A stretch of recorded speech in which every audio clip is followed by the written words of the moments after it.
We live in a culture where it's been rubbed into us in every conceivable way that to die is a terrible thing. Alan Watts said that, and it's true. As a culture, we believe that death is the end of everything, that it's the scariest thing we'll ever experience while we're here in human form. And I guess if you don't hear anything from me, I want you to know that it's so magnificent on the other side. It's such a joy to be on the other side. And that from here, it's a graduation. It's not an ending. It's a continuation in your soul's evolution. It's a moving into new and more uplifting adventures. It's not a loss of anything. And your energy continues on. I know there are many religions that believe this is the end of the road, but I'm here to tell you it's not. I was raised a Catholic, 12 years of Catholic school, and they do not believe in reincarnation except for maybe Jesus Christ.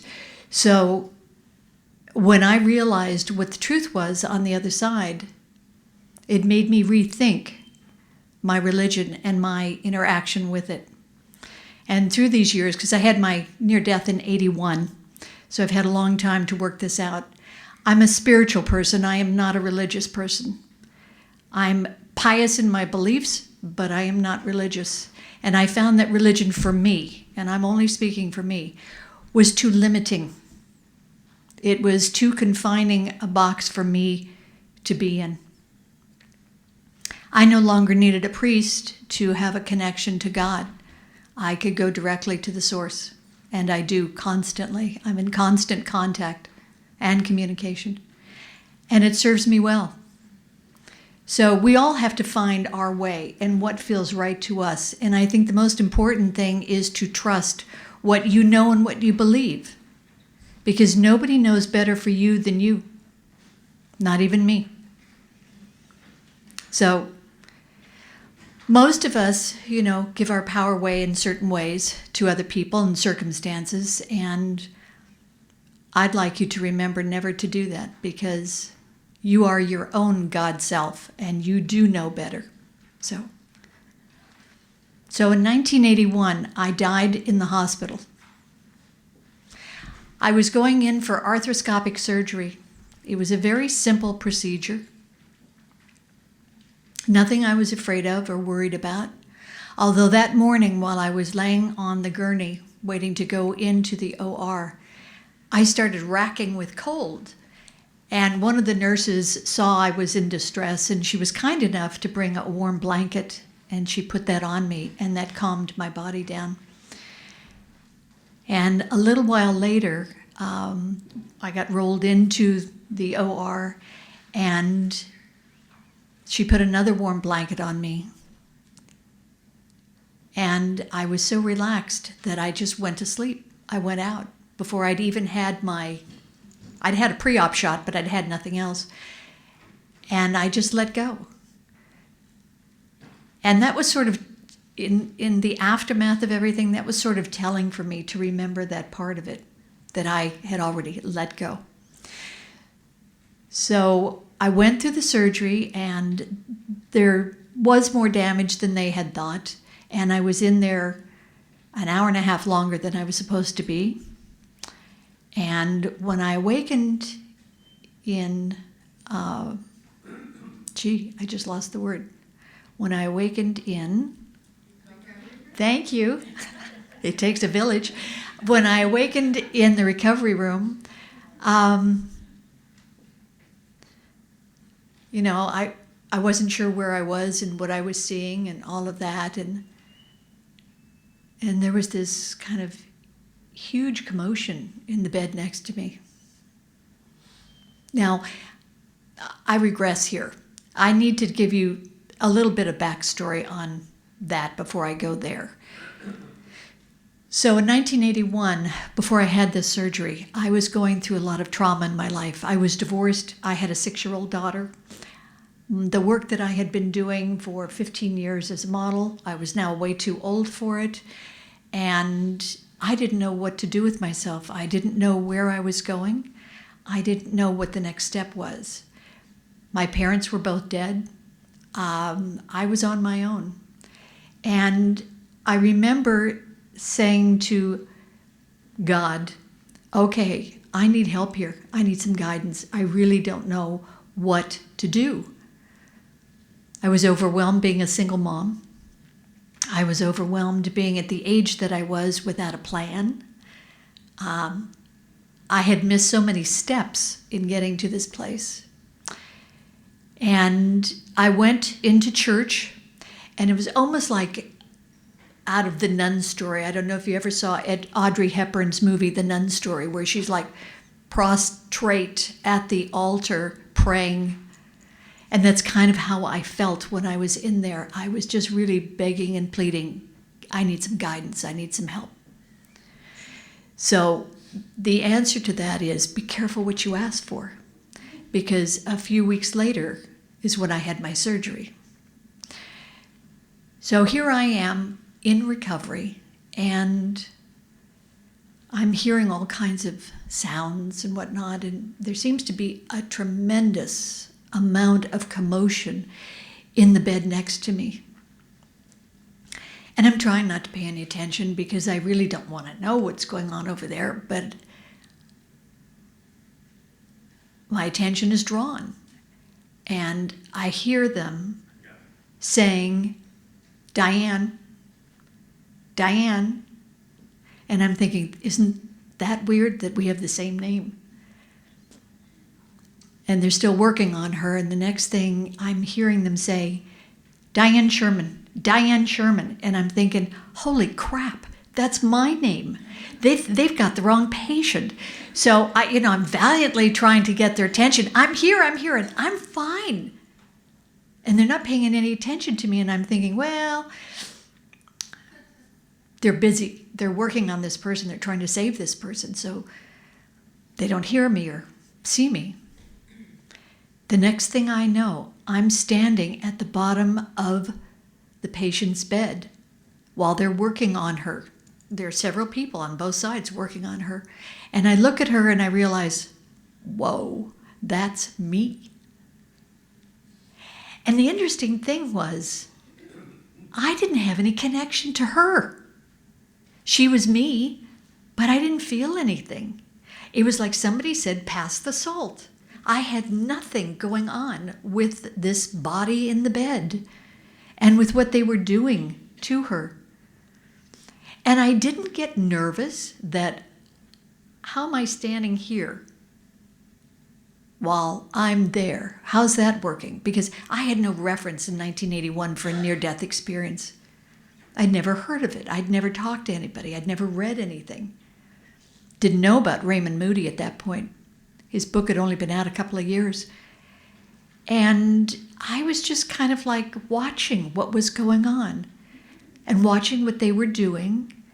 And the sound was sort of not muffled, but muted in a way. So I wasn't caught up in the drama of life-saving work that they were doing.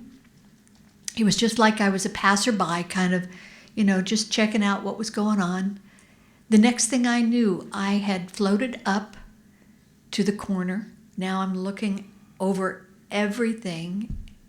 And even that wasn't like, how did I get up here? There was none of that. It was just kind of, okay, I'm here and I'm experiencing this and whatnot. And before I knew it, I felt extricated.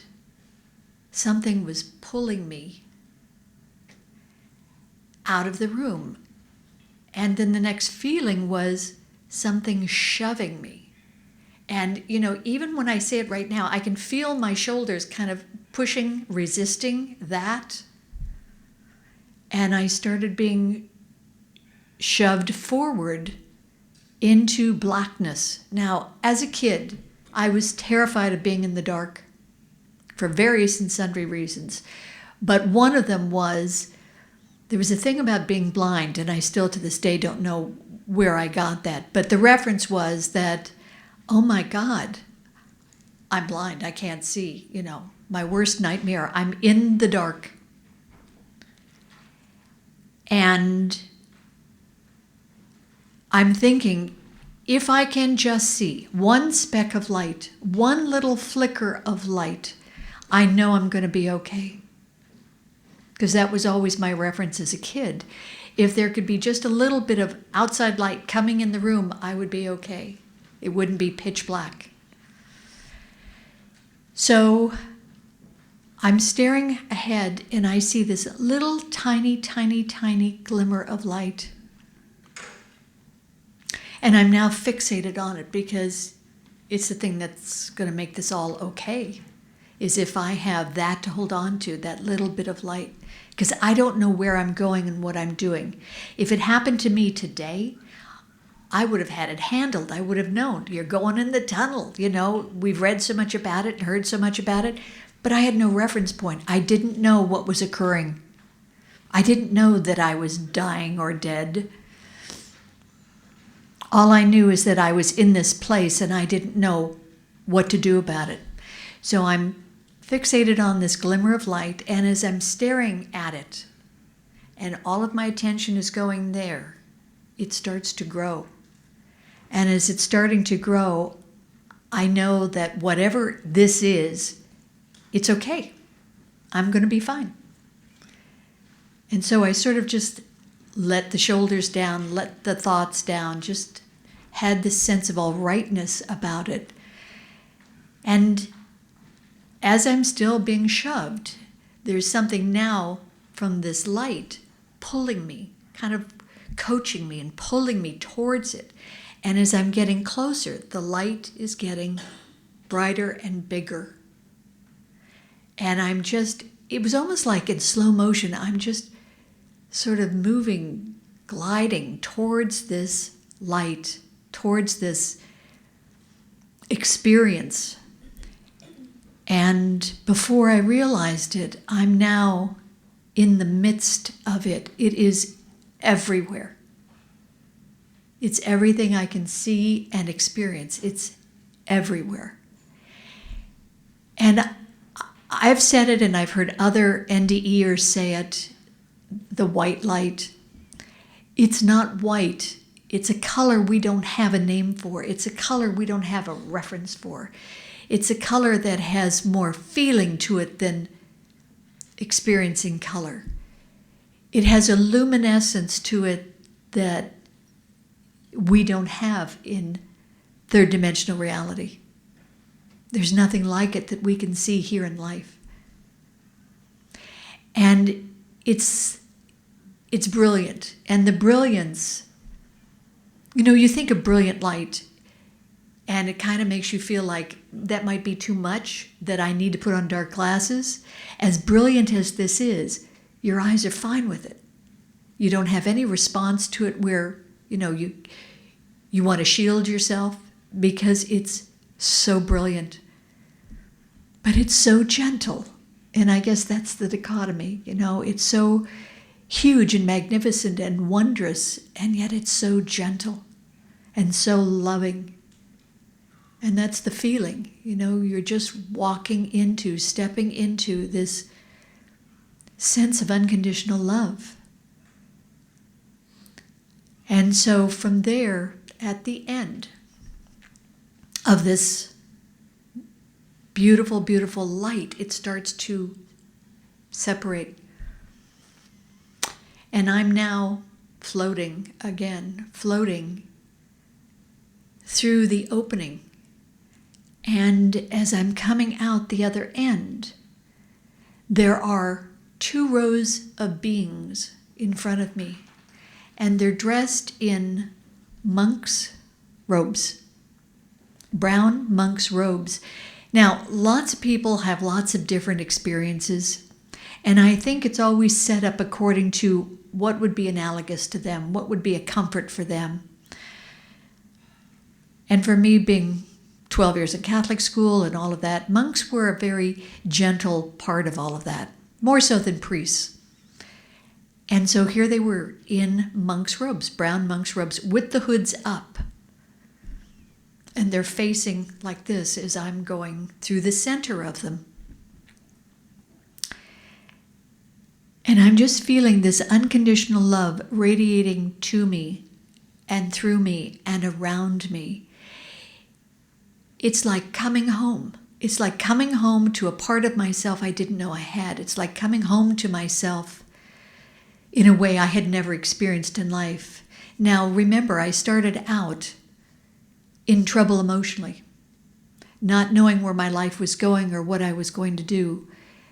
I was overwhelmed by life and terrified of making mistakes and, not having the tools and not having support and all of that. And here I am, absolutely enraptured. I felt feelings that I had never felt even as a child, as a newborn with my mother. I felt cherished in a deeper way than I knew you could experience. I felt like everything was right and all right, and that nothing mattered except being in the present of this experience and in this feeling. And all of this information that came in this moment of being there, when you cross over, you're privy to all of the universal information. You might not retain it when you come back, but you are there in it in that moment. You are connected to all there is and all that is. And I was so grateful to be there. And as I got closer to the front of this group of men, the one on the left stepped forward and he started to speak to me. And when I say speak, it wasn't articulation. It was as if we were speaking inside of each other. And there was no effort to it. It was just communication. It was just normal communication. And he stepped forward to me, and when I looked into his face, there wasn't one. The hood was empty. It was all energy. It was all black energy. But it wasn't scary. It was normal. It felt totally normal. I could feel him. I could experience him. And I say him because he had all of the wonderful masculine qualities of being in charge, taking care, protection, all of that, and love. And he said to me, and I want to say he looked at me and said to me, and he did. I mean, even though there were no eyes and no face, that was the sensation. And he said to me, "You cannot stay. It's not your time." And I said, "I just came home. I just found everything I had ever wanted in my whole life in connection. I've just experienced it." And he said, "It's not your time. You cannot stay." And this was the first time I started to get more human, in that I started arguing with him and saying, You can't possibly send me back to a place that's so painful for me when I'm in so much bliss right now, right here with you. How can you possibly send me back? And he said, "You have a child. You cannot stay. You must go back. You have a child." Now, I love my daughter more than life itself, or so I thought. But in that moment, she was not a consideration in that very moment that I was fighting to stay. Now, in human form, I would lay down my life for her, but on the other side, I wasn't willing to give up that ecstasy and that bliss. And he kept repeating, "You have a child." And as he's saying that, I'm starting to think to myself, okay, who's going to take care of her and love her the way I want her to be cared for and loved? Now, I'm divorced for a reason, so her dad isn't going to be the answer. My parents are both gone. My sister had some emotional issues that didn't make her an appropriate choice. Friends that I had, were they close enough? Did I believe in their abilities? And the answer was no. And in that instant, I was back in my body.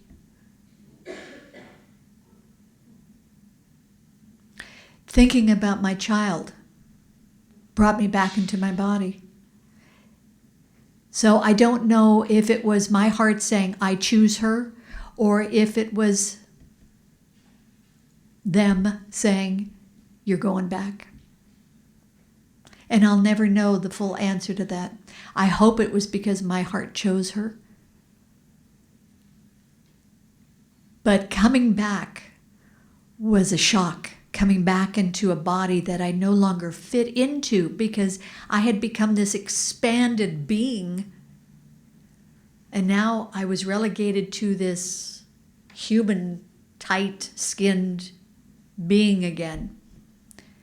And it was hard squeezing back in. It was hard feeling all of these emotions. It was hard, all the anxiety and dialogues rushing back. You know, we all have that mental chatter constantly. Well, on the other side, there's none of that. So you come from peace and quiet and love to, you know, being a human being in all of its foibles. And it's devastating. And it took me a long time to figure out, you know, what the gifts were in all of that. You know, I felt very punished at one point. I felt victimized because I had been sent back, so I thought. And it took time to process what I had experienced and what I was supposed to do with it. I didn't really have people to talk to about it. Who would understand? Couldn't go to my priest. I couldn't tell my doctor. You know, they would have thought I was certifiable. But I did heal really quickly from my surgery. I was up walking that night without medication. The lady that was in the bed next to me, she'd had arthroscopic surgery also and had far less repair than I had, and she was in really amazing pain. And she was in the hospital longer than I was. I left the next morning. I was on crutches. I was good to go. And the doctor said he'd never seen anybody heal like that. So that was the gift in being on the other side, is that it helped my body heal. What was hard to heal was my heart. I had a broken heart coming back because I wanted to be where I felt loved. I wanted to be where I felt taken care of and cherished. I didn't want to have to be here and stumble and fumble anymore. So imagine my poor child, God love her, growing up with a mother who had wished she'd stayed on the other side instead of being back here. It wasn't something that I talked about or verbalized a lot, but she could feel it. And that must have been pretty tough for her. But as I've learned, you know, the processes that we have are all appropriate. And she chose me for the processes I would put her through, as I did with my mother and dad. So I said to God, I said, okay, you've given me this experience. Now I have some demands, and the demands are, I need to find ways to be able to connect on that level, to have some of those feelings again. Otherwise, I will not stay in this body. And so I was led to different people who were amazing teachers for me. They taught me how to meditate. They taught me how to go out of body again. They taught me how to connect up again. And for small bits of time, I could have blissful states. And every time I'm able to go to that place, it makes me sob because it's so humbling to have that sense of love coming to me, radiating to me. Because I think for most of us, we spend a lot of our life not feeling loved, and certainly not feeling loved on that level. And when you're able to, you know, touch in and have that, it's such a gift. So I guess the point of my whole experience has been that I needed to die to get a life, to understand how life works, because I didn't have a handle on it. I thought that life was happening to me. I thought that everything that was going wrong or not going right was because of God was doing it to me. Life was doing it to me. I hadn't a clue that I had any power in all of that. I didn't know that we are an extension of God. I grew up believing and being taught that we are created in the image and likeness of God. Well, I'm here to tell you it's a hell of a lot bigger than that. We are an extension of the God source here on earth. We were created so that the Creator could experience everything that we experience. We were created out of love. And the Creator's always got our back. Spirit's always got our back. And all is well, no matter what it looks like. All is well. And that's the part that we don't quite get. Because the mind is always telling us, the ego is always telling us, you're not good enough, you're not big enough, you don't know enough, you can never handle that. Because the ego is trying to protect us. What we don't realize is that the ego feels insecure continuously because the ego has no connection to God, to source, to love. And so it's always coming from anxiety and fear. And it's radiating in the dialogue we hear. And our job is to stop listening to that litany of junk that it's spewing at us because it's not the truth of who we are. We are these perfect children of God.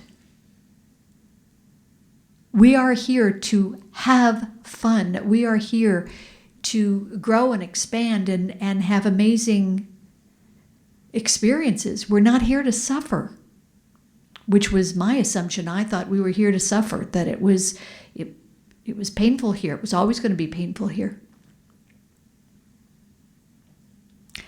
It doesn't matter what it looks like. What matters is, how do you perceive it?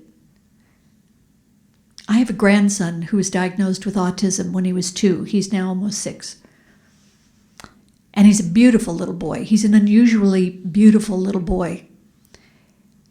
And that's part of it. You know, he's got this incredible facade going. And yet he lost all of his words. And he taught us to communicate in a different way. He taught us to pay attention to him in a different way. Now, my daughter has done an amazing job with him, and this little boy is now in kindergarten, a regular kindergarten, and he's doing fine. But he was a teacher for us, and we knew that. At least I knew it from the get-go. He opened our hearts, he opened our minds, and he took us for a ride with him. And this is the same as every experience in life. Everything that happens to us, there's a gift in it, even if we can't imagine what it could be. You've heard many people who've had cancer talk about what a gift it was for them, because they learned about loving themselves. They learned about opening their hearts and allowing people to do for them. They learned to receive instead of giving themselves away.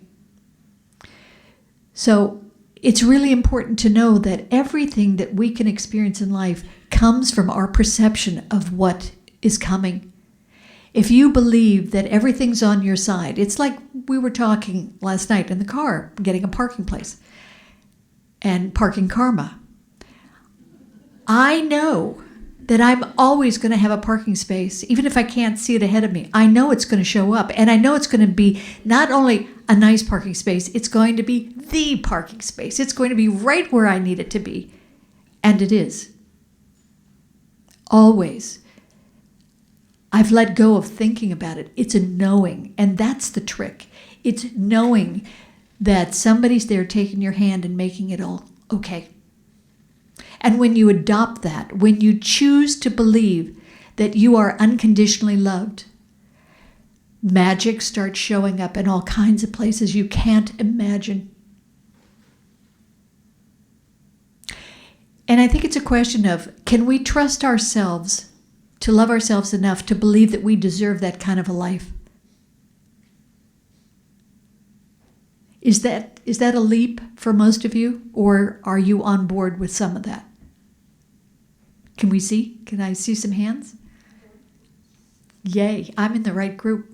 Well, then you know what I'm talking about. You know it's a matter of stepping forward and being on board with all this. I wake up every morning and I'm in gratitude for whatever happens to pop into my mind. Sometimes it's just the feeling of my sheets because they're so yummy and my bed feels so supportive and so good, and I luxuriate in that feeling. And maybe it was the night's sleep that I had, or the dreams that I had, or the fact that I feel at peace and rested within myself. I'm in gratitude for that. And then I think about, okay, what am I going to look forward to today? What's on top today? And I think to myself, I wonder what amazing people I get to meet today, that I get to work with, that I get to see. I wonder what gifts are coming to me today that I'm just going to relish, and it's all going to feel yummy. And I just go through this list within myself, and I'm putting it out there. I'm letting the universe know, okay, this is my list for today, and this is how I'm going to bring it in, because I'm trusting that you love me enough that I deserve to have that.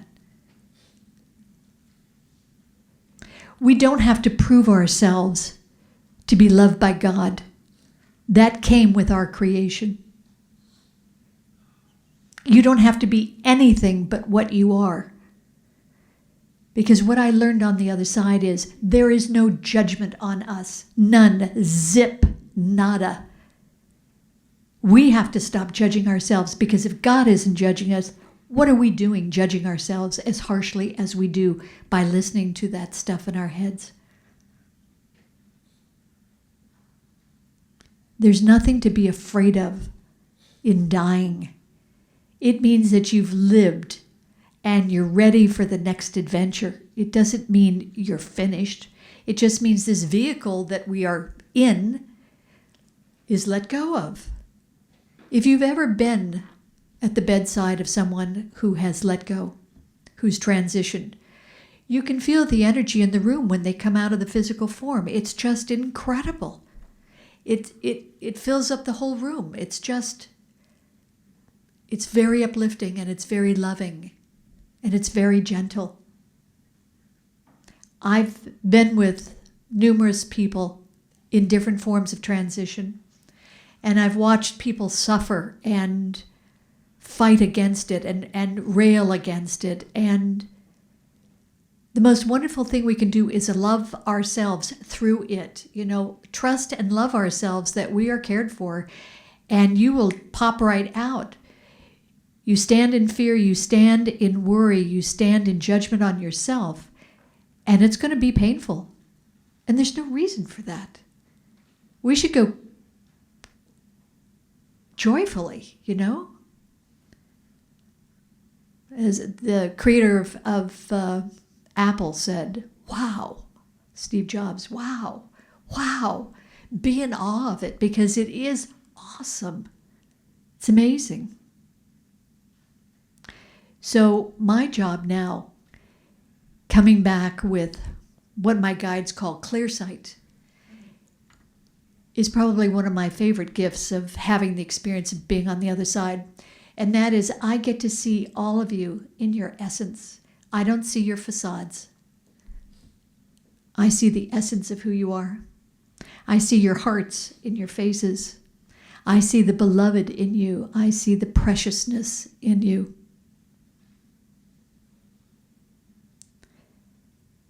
And it's a reminder of who you really are, not who you tell yourself you are in your head. It's a reminder of the energy, the divinity that you carry, the light that you carry here on the planet, that you share with people every day. And it's about really owning that part of yourself, because that is the biggest part of you. It doesn't matter how successful you've been, how much money you've made, how many kids you've had, what kind of a name you've made for yourself. What matters is, did I touch people? Did I allow them to touch me? Was I living a life of emotional well-being? Was I celebrating myself? Was I proud of me? you know? None of us get enough kudos in life. From our parents, none of us got loved the way we wanted to be loved. And that's the way it was set up. But we have the ability to love ourselves and make up the difference. And that's part of what our job is, you know, to be the highest vision of ourselves that we can be. Imagine what the world would be like if we were carrying that energy, as opposed to the insecure little people that we become. There wouldn't be wars. There wouldn't be people living without basic necessities. There wouldn't be strife. There would be love. There would be support. There would be passion in a good way. And that's what we're working towards, isn't it? To be the best and highest form of ourselves. Yeah? That's always my prayer. Let me be the best of myself.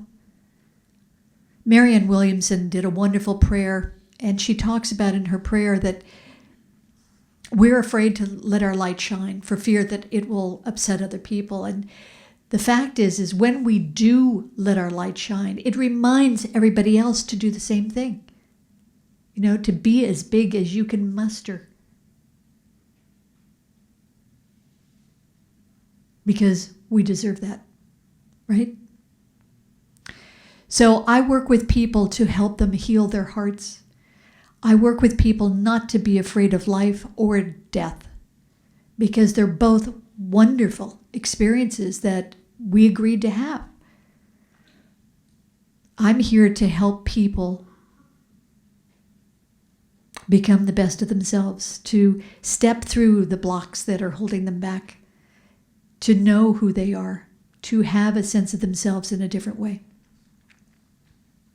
And I'm always grateful and in gratitude when I'm able to communicate and connect with somebody on that level, because it's a gift to me. Because whenever anybody gets healed, because I do vibrational healing too, whenever anybody gets healed in any way, there's always a healing for me.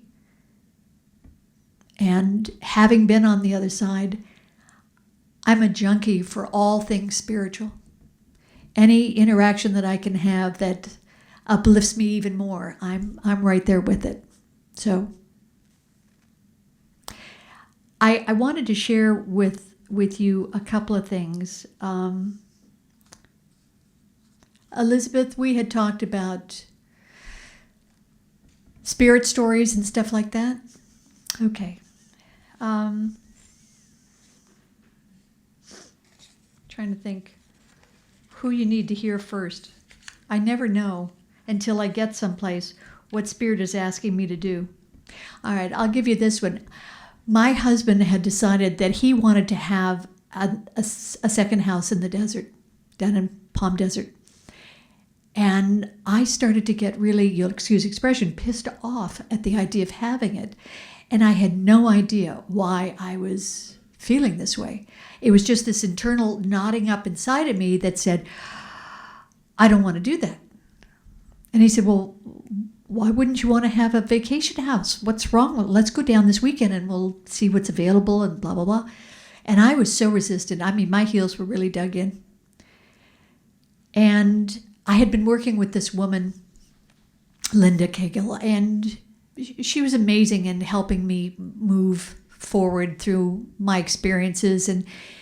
And we started to do a meditation together. And the next thing I know, I am now full-on body channeling, and his name is Joseph. I had never channeled before. I'm channeling Joseph. He's a young man, probably 18. And his story is that he lived in the desert centuries ago, and his family was decimated. They were slaughtered in the desert by these soldiers. And he had been away from where their campsite was or whatever it was, doing something else. And so he wasn't hurt. He could stay away watching what was going on. And he had to find another group of, I don't want to say Bedouins, I'm not sure what they were, that he lived with because they killed everybody in his group. And the basic part of the story is that Joseph was terrified of the desert because of the soldiers. And all I remembered is that I was terrified of the desert. My middle name is Josephine. And that was a past life of mine. And so when the house idea came up, I was terrified and angry because it was death for me. But I had no idea why until I had that past life memory come through and channel his information. And it just goes to show you how connected we are through all time frames and realities. It doesn't end here. I've had many past life experiences, and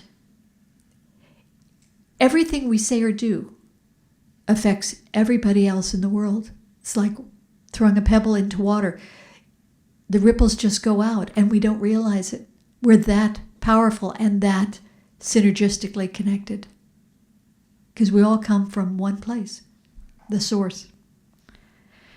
So I went to visit my best friend in England, and I was staying in her guest room. And this is a 14th century house. It was originally a pig farm, but it was a huge 10,000 square foot house. And I'm listening to this sound, creaking sound, and I'm thinking, and I looked over, and the rocker in the corner, she had a rocker by the fireplace, is moving. And so at breakfast, when I went downstairs, I said, Tina, have you had company in this room before? Have you had experiences with the room? And she said, oh yeah, all the time. That rocking chair and the noise, and sometimes we hear walking. And I said, do you mind if I take a crack at it? Because, you don't know what you don't know until you try. So I just had this hit from Spirit that I could work with it. So I went into meditation and I contacted the spirit that was in the room. And she had been stuck a long time. She'd been dead 20 years. And I said to her, what is happening? Why are you here? And she said, I don't want to leave because if I leave, I'll never see him again. And I said, see who? And she said, he was the love of my life, but my parents wouldn't let me marry him. And she said, if I leave here, I'll never have another opportunity to see him. Now, she at that time was probably 75 or 80. So she'd been waiting a long time. She'd been married, she'd had children, her husband had passed away. And I said, if you saw him, would you be willing to go to the light, to transition? And she said, if I got to see him. So I asked for him to come forward. And he stepped forward to her. Now, he was a young man. She was still in her age of 75 or 80 because she hadn't crossed over yet. He was back in his young man form. And it was like they had never been apart when they got together. It was incredible. I had never experienced such love between two people. And he escorted her off. He took her to the other side. And before she left, she said, tell your friend that her garden is so beautiful. Now, my friend Tina had worked diligently. She was an interior designer. She is an interior designer. And she had worked very hard in her English garden. And it's a showpiece. And they would do charity fundraising things at her house because it was so beautiful. And I love that her parting shot to me was, tell your friend that her garden is really lovely. And that was a lovely way for me to be able to say to Tina, she was watching, she was paying attention. She appreciated what you had done with her home. So, we are connected on so many levels. It never ends. Do you want another one? Okay. I worked with a group in Los Angeles called the Messengers of Light. And we all had psychic abilities of different forms. And our teacher was from Brazil, Fatima Castro, and she was an amazing woman. She spoke Portuguese, and she had a translator. And we would be in classes with her for hours on end. And she would be speaking and simultaneously he would be translating. And that's how we learned. And it's funny because we always watched her, but we only heard his voice. We never heard her Portuguese. And she had asked us to work with people who had died in unusual circumstances, people who had been murdered, people who had had accidental deaths, and people who had committed suicide. And her daughter's best friend had just graduated from dental school in Brazil. And she had been out celebrating with her family the night of graduation, and they were in a cafe. And some guy came in. I'm sure he was drugged up. And he had a gun and, wheeling it around, and people tried to calm him down. And the gun went off and it shot this young woman in the back of the neck, the base of the skull, and killed her. But she was stuck in the in-between because she was so shocked that this had happened. She'd just graduated. She'd worked so hard to get to this place, and now she was dead. And she couldn't understand why this would happen. How could this happen? How could this be my life? How could this be the end of my life? She was so upset about it that she couldn't let go and go on. So Fatima asked us to work with her because she was too close to her. She wanted us to do it. And each one of us had different abilities, and some of us would process her emotions, and others would do psychological work with her, and some were physical channels. And we're sitting in a circle, and I happened to look up, and my friend Alice was sitting right across from me, and I think there were 12 of us at the time, 10 or 12 of us. And I had been in deep meditation, processing with this young woman. And for some reason, I opened my eyes. And when I opened my eyes, Alice came flying out of her chair into the center of our circle. And when I say flying, the legs were straight out in front of her. She didn't propel herself. Her legs weren't on the ground. Her legs were up. And she flew physically into the circle of all of us. And I was just shocked. I had no reference for what was happening. She was a physical channel. She took the bullet in the back of the neck and it shot her out of the chair when she experienced that. Because she was processing that for the young woman who had died. I didn't know things like that could occur. And it was thrilling and scary at the same time to see that that's how connected we are. So when we got finished with this young woman, she was able to transition and she was able to be at peace with herself. We called in relatives and whatnot that came and loved her and told her it's okay, this is a good thing, don't be afraid of it, and she went off. And it was amazing for me to be able to be in that circumstance and partake in that experience with those people, and to see my friend Alice come flying out. She flew out and landed on her tailbone. I mean, that's how fast she projected out. And if I hadn't seen it, I wouldn't have believed it. But there's so many things that we don't understand that we are capable of and can experience. It's, there's magic out here. You think of someone and they call. That's the basic stuff. You need something and it shows up.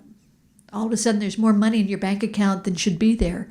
I mean, I needed a new car at one time, and my ex-husband called me, and we were both car people at that time. That was one of the connections we had. We loved cars. And he said, well, what are you thinking of buying? And at that time, finances were a little iffy for me. And I said, I'm not sure. He said, well, I have a new Jeep Cherokee. He said, it's green with a persimmon stripe and tan interior. And those are all my favorite colors. And I said, how did you end up with a car that was made for me? And he said, I don't know. Maybe it was made for you. He said, I would be willing to send it to you and you just take over paying from here. And I thought, we didn't have that kind of relationship, guys. We just didn't have that kind of relationship. He flatbed trucked it from D.C. to me in Santa Monica. Now that was spirit-led all the way around because the car was absolutely my taste, my type, my everything. And it was financially at the place where I could handle it. And he paid for the trucking and everything. That was spirit-led. So when we allow ourselves to be supported and loved and played with, we get that. And that's the point, is to allow ourselves to be in that position, to love ourselves enough to be in that position. Yes, ma'am.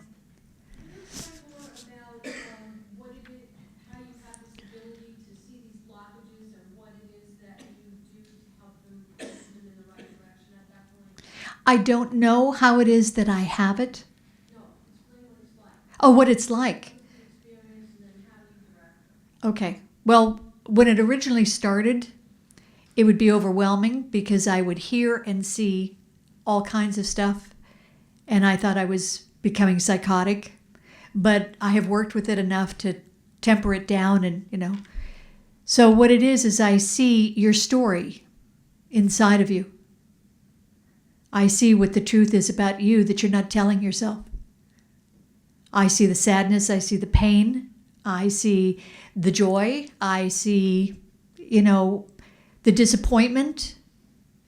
I see all the things that have gotten in your way, that have hurt you or kept you stuck or not allowed you to be who you really are. Now, I do a lot of psychological work with that, talking it out, letting you feel it. There's inner child work. There's vibrational clearing to remove that and connect you to your high self. It just depends on what the person needs. Sometimes they just need to be reminded as to what the truth is about themselves, because a lot of us have taken on in childhood perceptions of what we thought our families were telling us about ourselves that aren't necessarily true. And we've operated on that operating system. Not good enough, not smart enough, not whatever enough kind of stuff. And my job is to break that, because that's never the truth of who we are. I try not to be intrusive with people. I don't read them unless I'm asked to. And I had to learn I don't want to see all of the pain and suffering. That's too overwhelming for me. If I see 40-some people's pain and suffering at one time, I'd lose my mind. So I have diffused focus. I don't laser in unless it's an appropriate thing to do.